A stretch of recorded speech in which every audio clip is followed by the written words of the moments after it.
Olá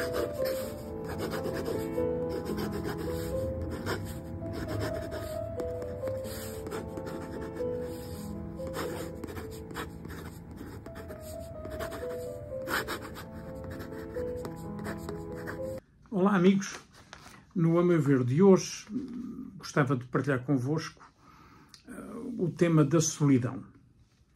Não é um tema muito agradável e não queria entristecer-vos, mas apenas partilhar convosco esta reflexão sobre a solidão. A solidão hoje é uma preocupação da sociedade portuguesa, é uma preocupação, aliás, das sociedades modernas em todo o mundo. E quando nós pensamos em solidão, naturalmente pensamos nas pessoas de mais idade, o que não é necessariamente correto. E já lá chegaremos, porque, na verdade, a meu ver, há muita gente jovem, muita gente nova, solitária. Há muita gente jovem na mais completa e dramática solidão. Mas é evidente que o nosso primeiro pensamento vai para as pessoas mais velhas, pessoas que atingiram a idade da reforma, que deixaram de estar na vida profissional ativa, cortaram os seus elos sociais e as suas relações sociais, muitas vezes baseadas na sua atividade profissional.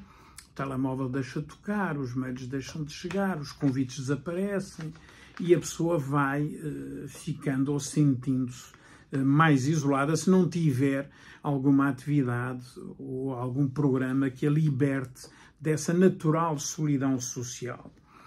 Depois, a solidão, naturalmente, daqueles que, por exemplo, perderam um companheiro de vida, marido ou mulher, e que ficam sozinhos, desabituados a essa solidão da casa agora só a um, que os filhos saíram, deixaram a casa porque fizeram as suas vidas, porque casaram ou foram viver com alguém e, portanto, seguiram o seu caminho.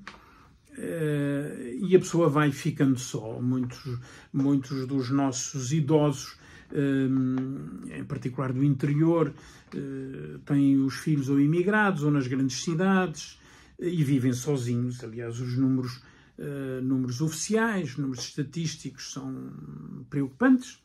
Mais de 500 mil de portugueses, numa população de 10 milhões, é significativo. Mais de 500 mil de portugueses com mais de 65 anos vivem sozinhos. E o número ainda é mais preocupante quando nós falamos dos municípios, por exemplo, portugueses. Em mais de 60% dos municípios portugueses, 1 em cada 5 idosos vivem sozinhos. Com tudo o que isso significa, num país que está desertificado no seu interior, onde há aldeias muitas vezes que têm 2 ou 3 casas habitadas apenas, e essas habitadas por pessoas de idade, e com a idade naturalmente vêm os problemas de saúde, vem a dificuldade de se locomoverem, e tudo isso torna muito mais grave o problema da solidão. É evidente que a esperança média de vida a aumentar, com a perspectiva de viver mais anos, obviamente que o tema da solidão dos idosos é cada vez mais um drama social. Muito mais quando acrescido das situações em que os idosos estão internados em instituições, ou porque os filhos lá os colocaram porque não podem tratar dos pais, ou porque, estando internados nessas instituições, deixaram de receber visitas dos seus familiares por uma razão ou outra, e vivem nessa solidão tremenda. Muitas vezes abandonados nos hospitais, como nós vemos nos órgãos de comunicação social, especialmente por alturas de festividades, de festas ou de férias, em que deixam os idosos internados em hospitais apenas porque não têm onde os deixar. E, portanto, essa solidão acrescida de natural tristeza de uma fase da vida em que as pessoas veem mais o final, ou mais perto do final, pode gerar naturalmente quadros depressivos que, em situações extremas, muitas vezes podem levar ao suicídio. Mas é evidente que a solidão também pode ter um lado, eu diria, quase prazeroso. Há pessoas que optam por viver sozinhas, porque gostam de viver sozinhas, porque sentem prazer numa certa solidão. Eu devo confessar, pessoalmente, que minha vida profissional viajei muito e muitas vezes para locais muito longe, noutros continentes, e viajava sozinho. E quando viajava sozinho sentia algum prazer nessa solidão, em gostar de observar nos aeroportos as outras pessoas que se cruzavam comigo, em pensar um pouco nas situações que ia observando, que ia vivendo. Mas é claro que se tratava de períodos muito curtos dessa solidão da viagem, que é uma solidão em que a pessoa está de alguma forma acompanhada, porque está em permanente contato com outras pessoas, mas que tem alguma privacidade, digamos, alguma solidão também consigo própria. Mas são situações diferentes de viver nessa solidão. Mas mesmo assim há pessoas que optaram por viver assim, que têm gosto em viver assim. Dizia um amigo meu que vive sozinho há muitos anos que não há nada como saber que se tem o frigorífico só para si. Enfim, não sei exatamente o que ele quereria dizer com isso, mas percebo que era o prazer de se dispor do seu espaço e da sua casa sem ter que o partilhar ou fazer as concessões que se tem que fazer necessariamente quando se coabita com alguém, seja marido ou mulher, ou seja outra pessoa qualquer. Portanto, essa concessão permanente da coabitação. Portanto, há quem goste desse prazer da solidão, com vantagens e desvantagens. Eu vi esta semana uma entrevista com uma jornalista de quem gosto muito, brasileira, a Marília Gabriela, foi uma estrela da televisão brasileira no jornalismo. É uma mulher muito interessante e ela optou por essa solidão. Eu me afastei desse meu social quando eu deixei de trabalhar, e foi uma opção. Eu comecei a perceber o que era realmente a solidão, que não era só aquela noite em que eu tinha memórias do dia. Em não tendo as memórias do dia, eu comecei a perceber, então é isso que é ficar sozinha, ser sozinha, ter construído uma vida solitária. Eu sou responsável por tudo que aconteceu comigo. Eu sou, no geral. E então, algumas vezes, umas 3 vezes que eu me lembre, eu chorei.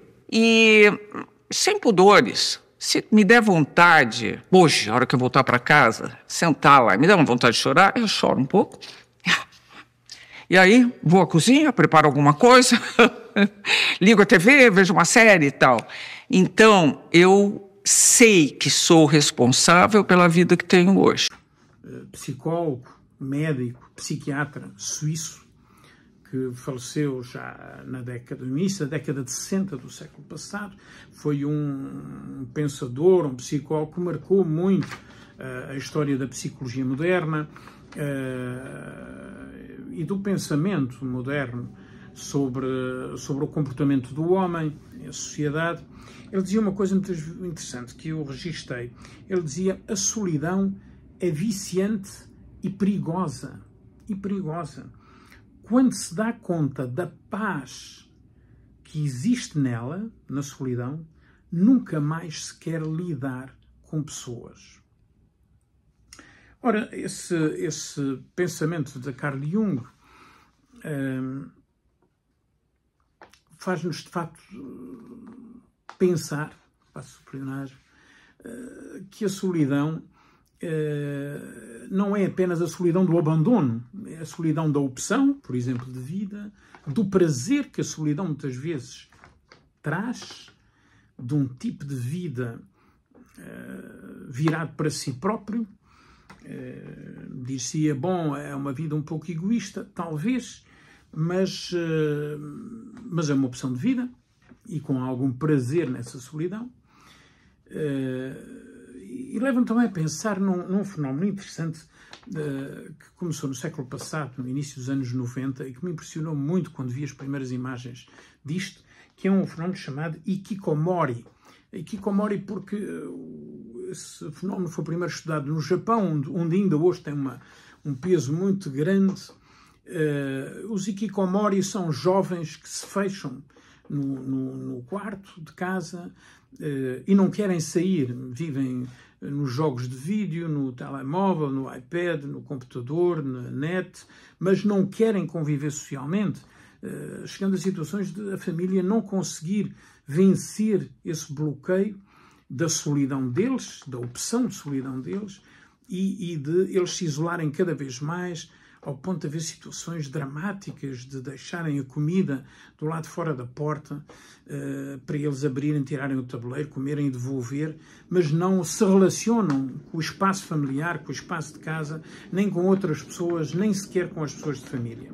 E isso, aliás, nós sentimos mesmo na nossa sociedade portuguesa, muitas situações desse tipo, em que os jovens deixam de conviver com o resto da família, com os pais, se isolam, se refugiam no quarto, junto ao computador, dos jogos de vídeo, das redes sociais, e não querem convívio com a família. Isso para já não falar daquilo que assistimos nos transportes públicos, no metro ou nos restaurantes, em que todas as pessoas estão com o telemóvel ligado a responder a mensagens nas redes sociais e não falam entre eles, mesmo quando estão no restaurante, muitas vezes famílias, pais e filhos, e cada um está com um telemóvel durante a refeição, em que não há interação social. E, portanto, num mundo com uma fortíssima conectividade do ponto de vista tecnológico, as pessoas vivem muito sós. As pessoas vivem muito sós e há uma solidão, mesmo nos mais jovens, que não são só os hikikomori japoneses, que aliás esse movimento, essa tendência já se espalhou para o Canadá em especial, para a Austrália, um pouco também nos Estados Unidos, felizmente ainda não muito na Europa, e também para esse comportamento cada vez mais antissocial da família, dos jovens dentro da própria família e no relacionamento até uns com os outros. E isso é patente muitas vezes quando andamos na rua e vemos toda a gente com auscultadores ou com auriculares a ouvir música ou ouvir os seus podcasts ou o que querem, virados para o seu mundo, a pensar na sua vida, sem querer sequer ouvir o ruído da cidade, ouvir os sons da natureza, ouvir as vozes das pessoas e dos seres humanos. E, portanto, esse desligar progressivo do meio em que se está, da sociedade em que se está e dos outros com quem se vive, é um fenómeno preocupante de solidão, não menos preocupante do que aquele que é mais falado, que é a solidão dos idosos.